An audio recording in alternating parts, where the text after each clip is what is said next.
In this episode, we talk to Andrew Pearce from Tweed Sutherland. We hear his journey through banking to real estate, his passion for helping people, and importantly, we hear his journey through cancer. This is an important episode for anyone and everyone because we know that cancer touches all of us at some point in our life. And to hear his journey, his diagnosis, his treatment, and the importance of having insurance and your finances sorted before something happens.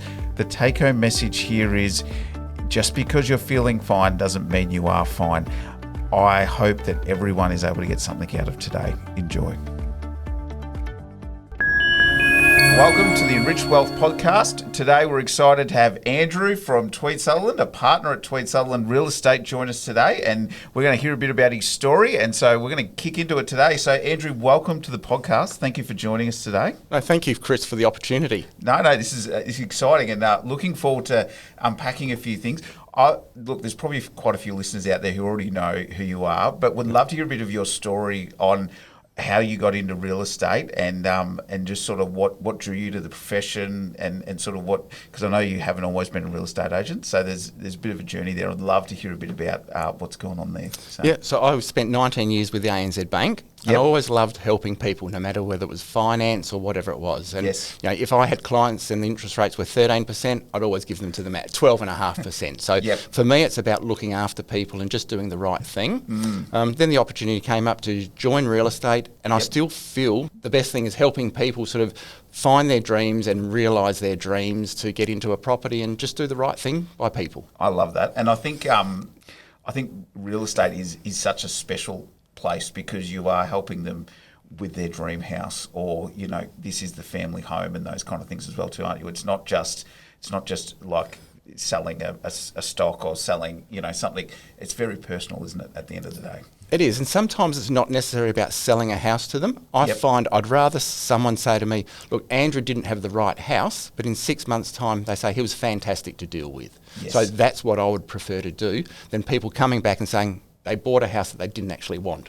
Yeah, and I love that because I think there can be some bad labels put around salesmen sometimes, and not saying anyone in particular. It's just these generalisations around all of that sort of things where there's buyer's regret or something like that. Where I think it's actually if people know that you're there to help, I think that's really important. So. Yeah, I mean, reality is people don't normally like real estate agents, but we're out there to do a job and do the right thing. Ultimately, 99% of us are doing the right thing by the clients. Yes. No matter what industry you're working in, whether it's the police force or a different industry, there are always going to be some people who aren't doing the right thing. But I find in Bendigo, all the real estate agents are very, very ethical and they're good to deal with too. And I think that's a testament to you to say that about your competitors and not just talk about yourself. So I think that's great. What is it that real estate had that banking didn't for you? What I find when you actually approve a loan for someone, they always say, can we get it cheaper, or why are there fees? Where you don't really get a lot of thanks when you're in the bank.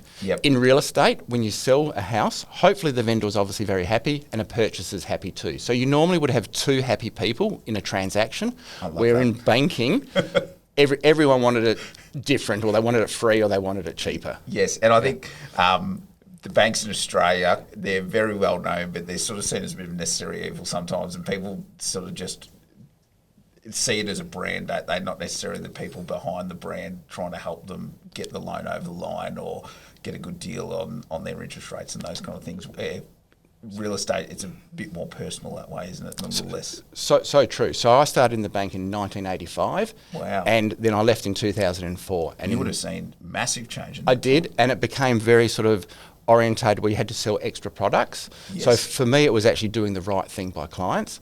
I even have clients now who contact me and say, you were the best bank manager we ever had. That's amazing, and that is again a testament to your character and the way you deal with people. And I think that's for those listening out there, either early on in their career or thinking of a career change. Just know that the goodwill that you give out, you will receive back in time. I think is so important. And if you are helpful, that's how you'll be known. Where if you're not helpful, I think people remember that as well too. A lot of times. I have this story that I don't want to walk down the aisle at a Coles supermarket and someone walking the other way, and I'm with my family, and someone says, "Oh, there's that guy there who might have done something wrong." I'm always mindful of, obviously, as you walk in the community, how people sort of have a look at you. Yeah, and you're actually quite involved in the community, aren't you, as well too? It's not just a job for you as a real estate agent, is it? True. So I actually donate from every sale personally to the Bendigo SES. Yep. And I've just hit $40,000 that I've donated to them. Wow. At their Christmas barbecue, just been 2 years ago. Yep. I didn't realise, but they actually unveiled on the back of their vehicles, "Thank you, Andrew Pearce," which I didn't expect this and I didn't know it was going to happen. But they've done that just in a recognition of what I do for them. Wow. And that is such a testament to your just that ongoing goodwill back into the community, and the fact that that's great recognition as well. But you don't do it for any recognition at all. If you do it for recognition, you're doing it for the wrong reason. I do it because on Australia Day a couple of years ago, they had a display at Lake Waroona and they were just showing what they did. And I emailed them and said, "Can I actually help you in any way? And would you like to get a donation from every sale that I do?" And that's how it started back in, I think, 2017. And there you go. So, and it's just, and no one would know about that, would they? It's not, unless there was the unveiling on the back of the trucks. Yep. It was just you, again, just playing your part in the community as well, which I love. I like flying under the radar with that. I don't want people to think I'm doing it for any particular reason. It's because it's just a cause that's probably close to me. You never know if it's going to be a family, a staff member, or a friend who they're cutting out of the car as their next call out. Correct. And not that we're here to talk everything real estate, but what's been your experience in the Bendigo real estate? Because how long have you been in the Bendigo area now? It's been 22 years and probably 2,000 sales. There you go. So you've seen a lot, and you've probably seen a lot of changes, and we've had some interesting times over the last 5 years as well with COVID and everything as well too. So where do you see the property market sitting at the moment in Bendigo, just as a little tidbit before we get into some more of the other stories? So probably over the last 8 to 9 months, we've got a lot of buyers advocates and buyers agents purchasing for investors who are interstate. Okay. We've found that probably the market has gone up around about 20% for certain price properties, up to around about that 650 to 700 price range. Okay. You have to look at it this way. If someone's in, say, Sydney, and it's going to cost them a couple million to purchase an investment property, but they can buy one here for 650 or 600 or 700,000. That's why we've got interstate investors at the moment purchasing in Bendigo. Because of the affordability. Yep. And even with the land tax, which I think they thought would drive people away, I think prices now compared to some other areas, it still makes it attractive as an investment proposition, doesn't it? It does. I still have this philosophy that if your land tax is $1,500 a year, it's not a lot of money. And if you can't afford $1,500 a year, maybe an investment property isn't the right option for you. Good answer. And I think that's one of the things for people to keep in mind, is that you've got to give yourself buffers with all of this. You can't just go, well, I think I can afford that.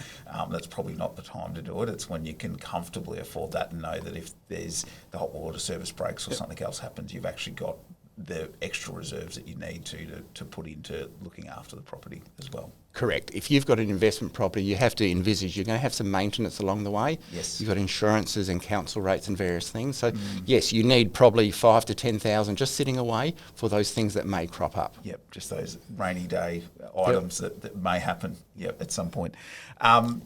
Thank you for sharing that, Andrew. I want to jump in for a little bit and talk about your story, and some people know about your story, but want to talk about, and this is probably another area where we touched on a little bit beforehand, but you were diagnosed with cancer, so a little while ago now. So I want to talk through that experience for you, and just a few things around that as well too. But want to let's start with the story.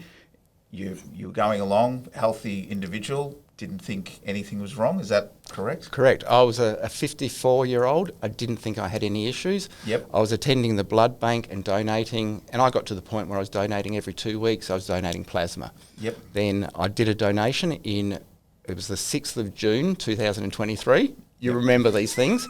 And a week later, I got a phone call from someone at the blood bank just advising me there was an inconsistency, and they said I had a high paraprotein level.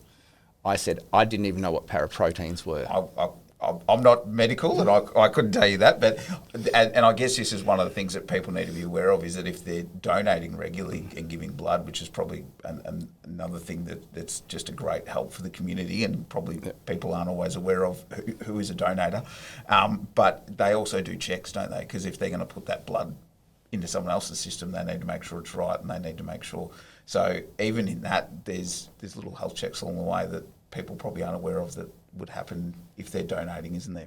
So right. So as I've learnt now, every 12 months they check up on various things. Yep. And then if I wasn't donating, I would be in a completely different situation to I am now. I would probably have lesions on my bones and my kidneys wouldn't be very good. So It was really a life-saving event by me donating to try and actually save other people's lives. It saved yours at the same time. Yeah. And so from there, I had a full skeletal scan, had a bone marrow biopsy, still was oblivious to any of this. I did not know. And then on the 2nd of October at 3:10 p.m, my wife and I walked into the haematologist, and we thought he was going to just tell me to eat some more green vegetables. Yep. He looked me in the eye and he said, you have an incurable blood cancer called multiple myeloma. There's no cure, but there's a treatment. 7 days later, I was sitting in my first chemo chair. Wow. So we go from June, which is a good lead time there. So obviously quite a few tests through that period as well too. A lot of waiting and thinking and probably thinking there's nothing wrong with me. Did you feel unwell? No, not at all. So no symptoms whatsoever, even after they sort of made you aware there might be a problem. There was no sort of, now that you mention it, No. The interesting thing, the night before my first chemotherapy session, my haematologist had said I could ask him anything. I still have an email. I was actually ironing my shirts for work the next day, and I sent him an email saying, are you sure about this? I don't think you've got it right. I don't want to start chemotherapy if this is not correct. Wow. He sent me an email back saying, please find attached the reports. You have a high level of various things. You start chemotherapy tomorrow. Good luck with it. And that was it. Wow. And then obviously you start treatment, which is quite a rigorous thing, isn't it, to go through the cancer treatment therapy? So my chemotherapy wasn't too bad. So what I have found out after Googling, there's about 110 different chemotherapies they have. Okay. So mine was okay. Mine was actually an injection every Monday, and they'd give me dexamethasone. Interesting thing is Tuesday was my honest day. So everyone at the office knew that I'd come in on a Tuesday and I'd tell them what I was thinking. So it was very interesting. I just would tell them my thoughts. So I did. I had 15 weeks of chemotherapy. Then which is fairly rigorous, isn't it? Yeah, it was. And then I had another chemotherapy called cyclophosphamide, which actually was getting ready for my stem cell harvest. Okay. So I was very fortunate that I could actually harvest my own stem cells. Went to Melbourne, and they book in for a Monday, a Tuesday and a Wednesday collection of your stem cells. On the Monday night, you go back to your accommodation, and then they ring you to tell you if they've harvested stem cells, if they haven't, and how many.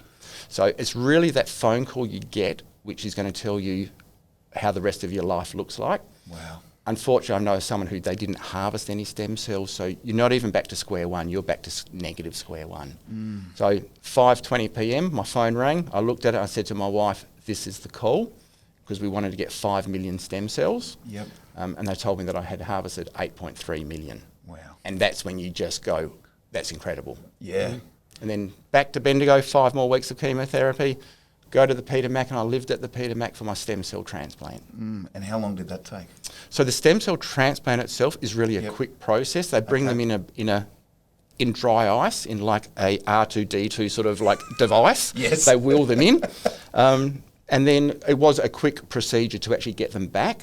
But I was down there for a couple of weeks, and they told me that I would crash in about day 4 to 10. I crashed in about day 2. So for many days, I was just, I wasn't good. And unfortunately, there were days when I told my wife not to come and visit. I didn't want my son, who at that stage was probably 12 years old or 13. I didn't want him to come and see me how I was. So I actually said to Therese, don't bring James down.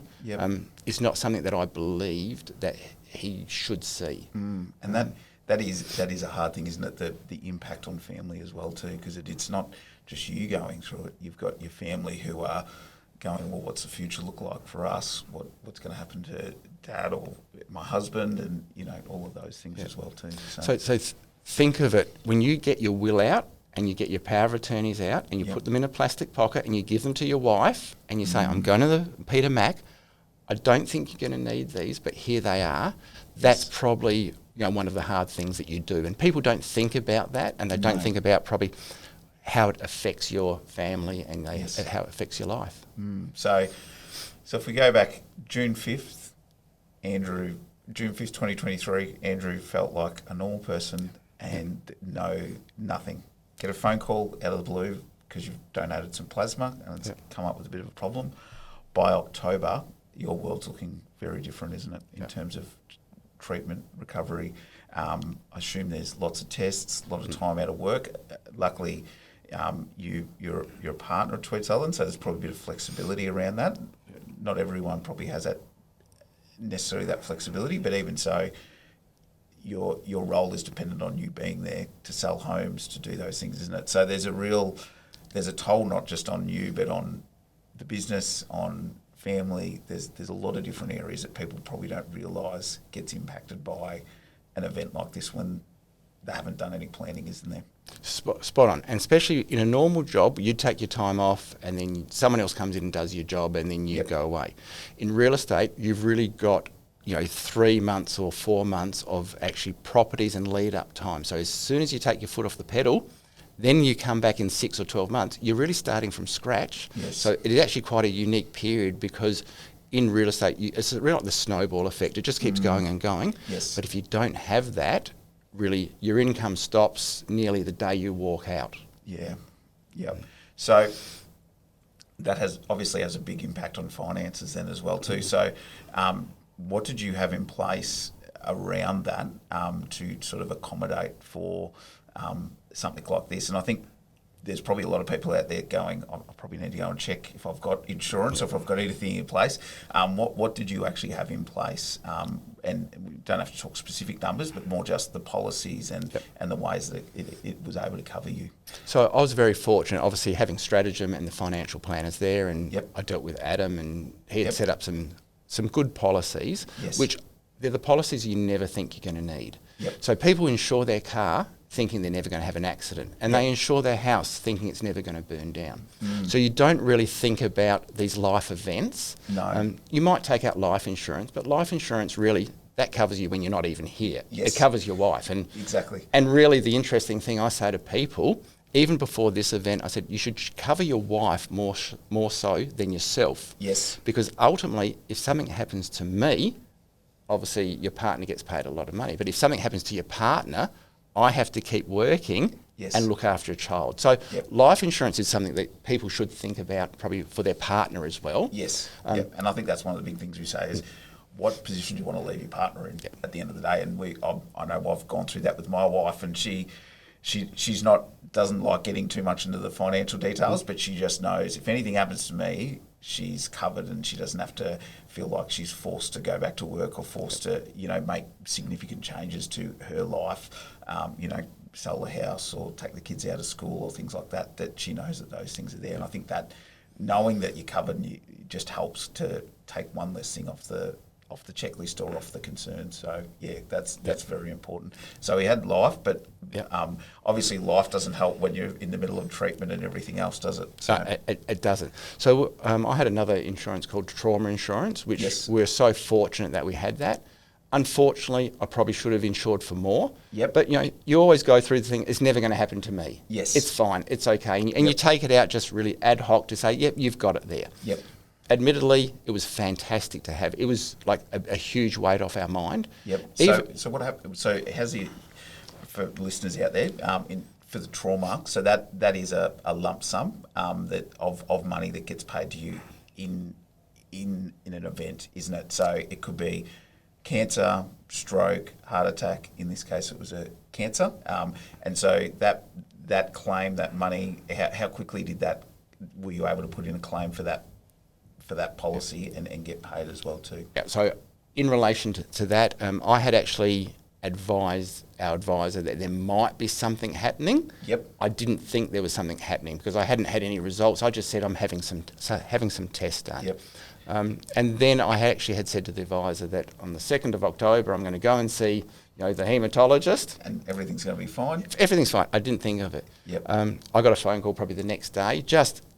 He wasn't checking up on anything to do with the policy. He was just checking up on how I was going and what was... And he had no idea what the results were going to be. Yep.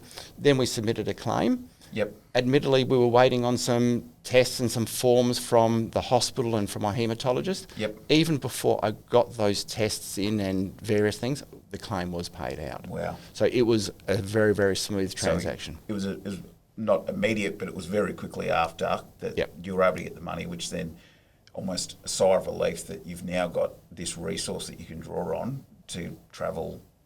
If you need to stay in Melbourne, if you need to, take time off work, it's there to help cover everything else. Correct. Yeah. And it was really nice to know that my wife, if she needed to take her pedal off her work, yes, it was available that she could, take some time off and not actually have to be affecting our finances and affecting the day-to-day things because, she had a huge weight on her mind with me sick. So it's actually wasn't just covering me, it's actually covering her and the family. And I think too, in those moments, the thing you're thinking about is, what do I need to do to get better? You don't want to be thinking about, I've got to go back to work because we need we can't afford not to be working. If you've got the chance to focus on recovery, very important, I would say. The interesting thing is when we took out the trauma insurance, in my head, I had heart attack. I actually didn't think anything else. Yep. And then when you look at it, there actually are other events that do happen to people that you can claim on. Yep. So normally with a heart attack these days, you don't die. You survive a heart attack. Yep. We're very fortunate with what we have in the medical industry. Yes. But there are other events that you don't even think about that a trauma insurance does help you out. And you've actually claimed on it since then as well too, haven't you? It wasn't that one event. There's been one or two other instances as well where you've been able to access. I believe I've had one event for me. Yep. But alternatively, unfortunately, my wife actually was diagnosed with some skin cancers. Yes. And she was able to claim for the skin cancers too. So yep. Imagine telling a 12-year-old that your dad's got myeloma and your mum has melanoma. So it's just, it's not a great situation. No. But having a trauma insurance for myself and a trauma insurance for Therese, it does alleviate so much concern. Yes, you just know that if something happens, you've got it there. Was there any other insurances in play that you had as part of the treatment? Was it income protection as well, or no? Okay, so and that's probably one for people to think about as well too. Income protection, what does that look like? Are you able to get it? Not every industry, not every place can get it, but it's just another thing that's out there as well too. Coincidentally, I did have income protection insurance, and it was a fantastic policy from donkeys years ago, and it would have covered me for life. And then I did cancel about 18 months previously, unfortunately. Yep. And this is probably the thing for people to think about is that once you cancel it, you can't reinstate it, especially after an event as well too. So thank you for being open about that. But I guess that's the thing for some people to think about is sometimes they just look at the expense as well too, don't they, and think, do I need that? And it's hard to, as you get older, all these things increase in costs and cost of living just in general makes it hard. But what's a lot harder is if you have an event and you don't have the coverage you need at that point in time. Can we talk a little bit about? We're in October. You've got the treatment. Was that about 3 months? I'm adding up the time frames there. Yeah. So you've got basically a 6-month window there. And then how long was it before you were able to return to work? Yes. So I had my stem cell transplant on the 21st of March. Yep. And I had said to my employer, or said to work, that I would take 3 months off. Yes. I had looked at it and thought, how long do I need off? Now, looking back, 3 months was definitely not enough. I should have taken more. I really should have. But I said, I'm going to take off from the middle of March to the middle of June. Yep. When I got out of my stem cell transplant, I wouldn't have been able to walk from here to the letterbox and back. That's how fatigued and unwell I was. Wow. It certainly takes a toll, doesn't it? And people probably don't give enough weight to how much your body can change and how much impact these things can have as well too, on their normal day-to-day.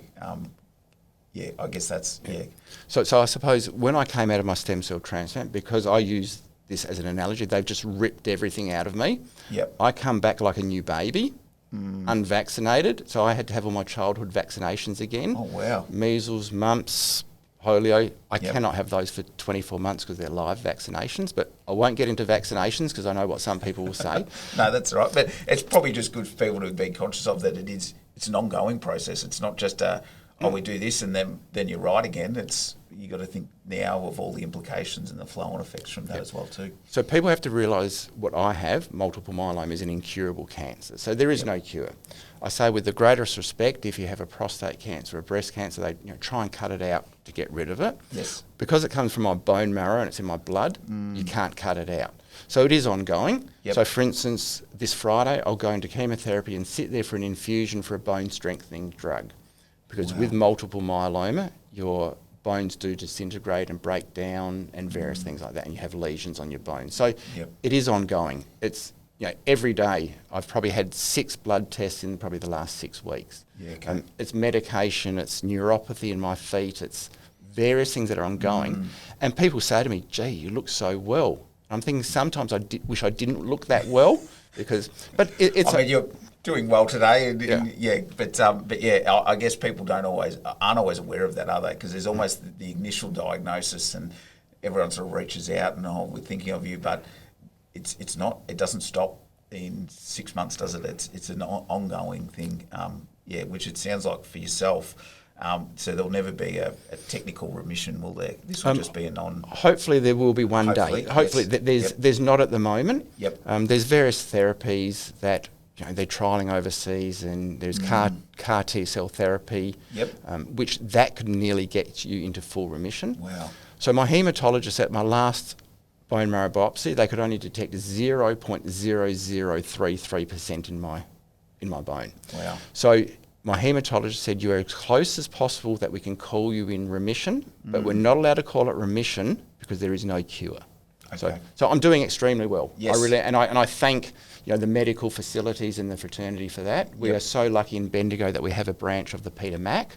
Yes. They're incredible people, and which obviously saves you a fair few trips. Then you don't have to head down to Melbourne and those kind of things to get the treatment you need. Then spot on. So most of my treatment is done here.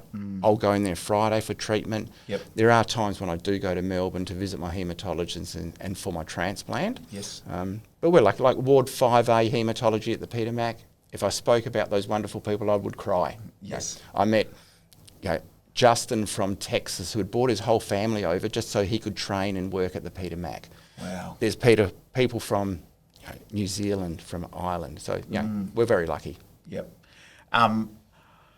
Looking back on that time, and I know it was probably quite an emotional time for you as well too. But is there any insights now looking back on that you just that you go, I'm so grateful for this, or I just wasn't aware of the impact on X and Y that people might, if they're thinking, I'm fine now, but is there things I can have in place that would make it a bit easier or a bit more ready? Is there anything that you sort of look back on and go, if I had known, I probably would have done this or that? Oh, definitely. So really, it's the insurances and the trauma insurances. Yep. Have a amount that you believe you will need and that would cover you. Yep. I had an amount that was really ad hoc. Yep. And yes, I should have had more. Yep. But it's an insurance that people take out thinking they're never going to need it. It's a bit like, as you said, the house insurance. You never want the house to burn down. You never hope that you actually need to call up and use it. But when it's there, it's staring you in the face. But listening to the radio driving around, I think they say that is it 2 out of 3 people have a cancer in their life, or 2 out of 3 families and things like that. So it's now becoming more prevalent. Yes. And I believe it's probably because there's so many better testing facilities and tests that are available. Yes. So with multiple myeloma, let's say 20 years ago, unfortunately, you wouldn't have survived very long. even now, 27% of people won't survive 18 months and 55% of people won't last 5 years with multiple myeloma. Wow. So we're fortunate that it has progressed from 20 years ago. Yes. But yeah, back to your question, sorry, about insurances. Yes, take out as much as you can. Yep. It's a bit like if you're going to have a car accident, you're going to take out the insurance. Yes. We believe that probably most people at some stage in their family is going to have a cancer. Yep. Which is sad, but it's reality. On a personal level, is there anything that yourself hadn't had prepared? Did you have your wills in place before all of this happened? Did you have power of attorney? Because I know we talk a lot with clients about power of attorney because the medical system is actually great at keeping you alive, but it's actually, you still have to get someone to come and deal with finances and all the other bits and pieces if you're not conscious. So did you have all of those other things in place? Had you thought about that? I mean, it's probably things people don't really think about unless they've been impacted by it. But no, we were fortunate that we had. Yep. Interestingly enough, you asked that. So my father was a solicitor. He did wills and power of attorneys. So near the end, we actually checked, he didn't have his own power of attorney. So this is amazing. So it's a bit like they say, the mechanic looking after their own cars. Yep. Painters have the worst painted houses and mechanics have the worst cars. But yeah, Dad didn't have those in place, even though that was his job and he did that. So it's a great question you asked. In terms of looking back at that diagnosis, and if you hadn't been giving blood, do you think this would have been caught at all before it was too late, or do you feel like if you hadn't had that trigger, it's just there wouldn't have been anything there? And I guess I'm sort of getting to the thing of people need to be getting checkups on a regular basis. People need to be feeling fine does not mean you are fine. No, that's a great question. So it's actually something that I asked the haematologist. So on the 2nd of October at 3:10 p.m, and this is sort of entrenched in my brain. Yes. I said to him, if I wasn't donating blood, what would have happened and how long before we would have known? Now, we never know the answer to that, but he anticipated that potentially within 6 months, I would have actually probably had lesions on my bones. So normally with multiple myeloma, people have a bad back or they have a sore back. They go to the doctor, they don't know what it is, and then it's a number of months or years, then they probably try the physio, and then they eventually find out they have multiple myeloma. Right. So with me, mine was a reverse. I actually was feeling well. I didn't know there was an issue, and then I ended up being diagnosed. And it was the markers in your blood. That was the only thing that picked it up. Yeah. So, and the interesting thing is that my first chemotherapy session, I walked into the waiting area, and there's various people there, and someone came out and said, "Look, how are we all today?"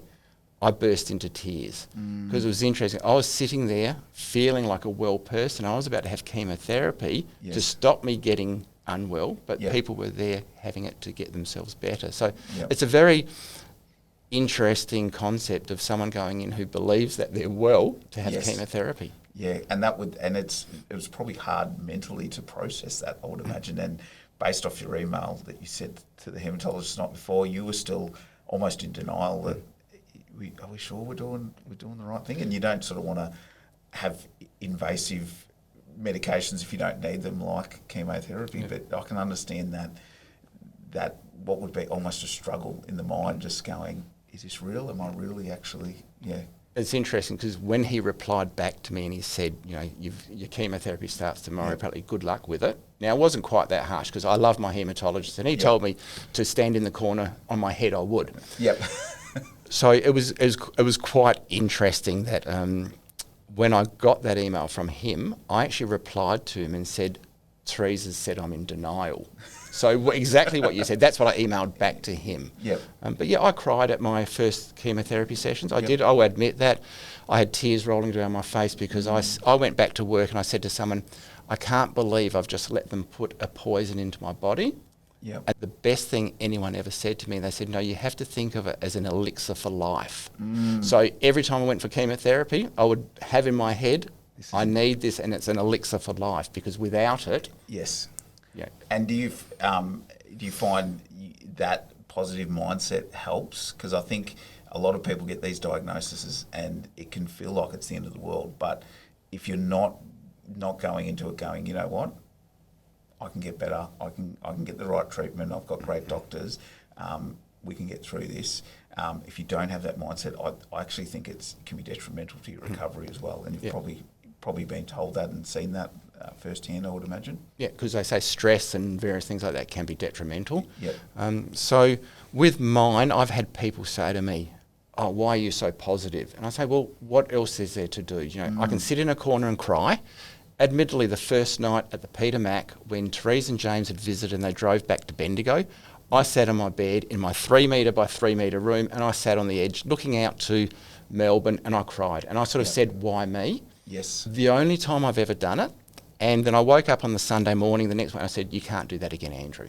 So since then, I have been probably very good in a mindset, and I've even had people sort of ask me personal questions, and we've ended up, they're going through a tough time in their life, and they've asked me about mine, and then we've ended up hugging because I have helped them is what they're happening in their personal lives. That's beautiful. Yeah. I love that. And and just the fact that you have that in your mind, and you just drew a line in the sand and said, you know what, going forward, I need to be positive and need to work out how to fight this. And I think I feel just even talking to you, there's just a sense of gratitude in terms of being able to capture it early, being able to get onto the treatment, being able to actually do the right things.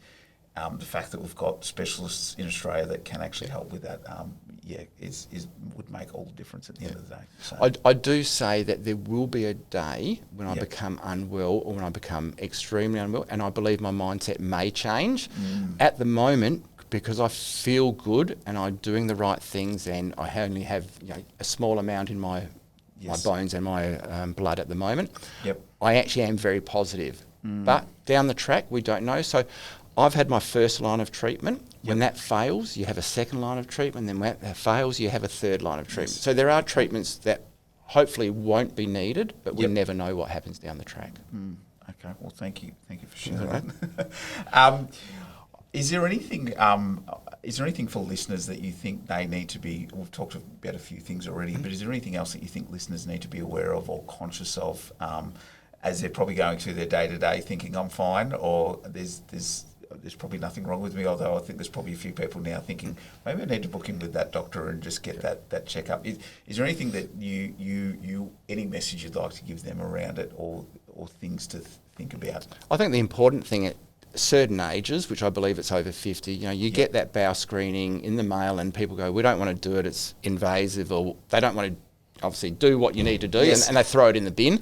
I think doing those tests is very important. Also, talking about colonoscopies and various things like that. I used to be on a 5-year colonoscopy plan because of some family history years ago. The Peter Mac have said to me, now you have one cancer, you're more susceptible to other cancers. So now I'm on a 3-year colonoscopy plan. Going to your doctor, and probably every year when he asks you, you have that regular blood test and various things, go there and do it, because admittedly, I'm probably due to go back to him again, but I haven't recently because of other things going on. But I think just being aware that don't be scared of having those tests. Some of those tests aren't very nice, but I had a colonoscopy recently, and I'm going to share this with you. That's all right. We'll get into the details. And we'll get, everyone hates that prep for it, and I don't know if you've had one, and I don't need to. I've heard the prep, so that's fine. So I went into the hospital on the day, and I said to the nurse, I said, probably everyone's complaining about the prep. I said, seriously, I said, when you've had a stem cell transplant, that prep for a colonoscopy is a walk in the park. So really, I mean, I won't even get into it, but yes, it's a bit, I think it's all about perspective. But I think too, a little bit of pain could mean long-term gain. It's sometimes you just got to put your pride aside a little bit and just say, you know what, this is for the greater good and for me to be around for the long term. And I know of people who've actually had that test done, it went away and it wasn't good news. Then they went to their doctor and had it investigated. Unfortunately, they did have a cancer. So people think it's never going to happen to them. Yes. I had no idea this was going to happen to me. I was sailing along as a 54-year-old, free as anything, going to the blood bank, and suddenly your world's turned around. But another interesting thing is someone that you and I know, I'm not going to mention them, one of their nieces needed a bone marrow transplant about 8 or 10 years ago. Right. And I heard about it, and I actually went to put myself down on the bone marrow register, but unfortunately at that stage I was too old to.